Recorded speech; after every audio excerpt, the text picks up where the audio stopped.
Il est presque impossible d'être dans ce monde aujourd'hui et de ne pas être conscient des diverses perversions sexuelles. Le contenu sexuel se multiplie sur divers sites. Il peut être assez difficile de protéger votre cœur. C'est peut-être ce qui incite beaucoup de personnes à se masturber. Si vous luttez contre la masturbation, il faut partir avec de bonnes dispositions. En tant que croyants suite à la mort et à la résurrection de Jésus, nous sommes délivrés par notre Seigneur. Il a payé le prix de notre liberté afin que nous ne soyons plus contrôlés par le péché. Ici, ce péché ne concerne pas uniquement les actions, mais notre nature qui conduit à l'action. Lorsque vous rencontrez la vie du Christ, vous devenez une nouvelle créature et la nature du péché perd son pouvoir sur le péché.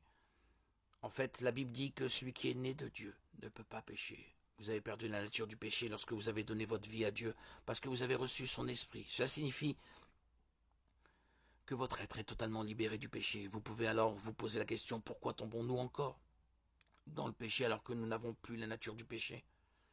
En effet, même si votre esprit est entièrement créé par le salut, votre âme doit rattraper son retard. Vous vous rendez compte que lorsque vous avez reçu la vie du Christ, vous n'avez pas soudainement perdu la mémoire et votre esprit était toujours le même dans certains domaines. C'est pourquoi vous remarquez peut-être que vous êtes toujours sensible aux mêmes tentations auxquelles vous avez été confronté avant le salut. Nous devons nous associer activement à Dieu pour renouveler notre esprit. Nous faisons cela en étudiant la parole jusqu'à ce que nous réalisions que la parole de Dieu est notre vérité. Et cela transforme à son tour nos actions.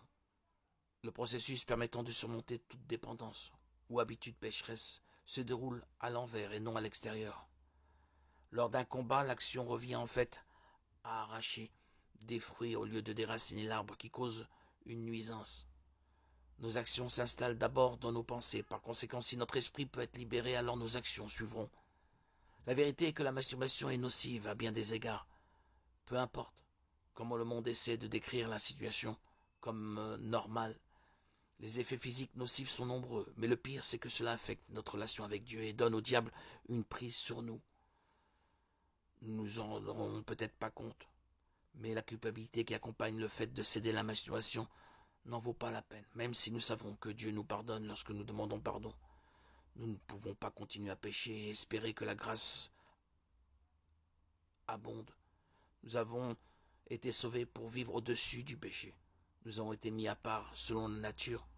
Juste le péché ne doit avoir aucune prise sur nous. Et nous ne devons plus nous laisser gouverner. Pourquoi devrions-nous nous contenter de continuer à pécher alors que Dieu a une meilleure option pour nous? C'est pour celui qui a essayé à plusieurs reprises de surmonter la masturbation et qui est retombé.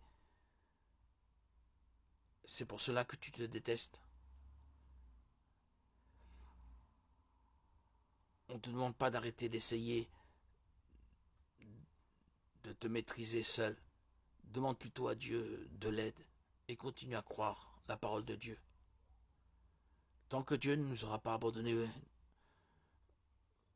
nous ne pourrons pas nous laisser enchaîner par le diable.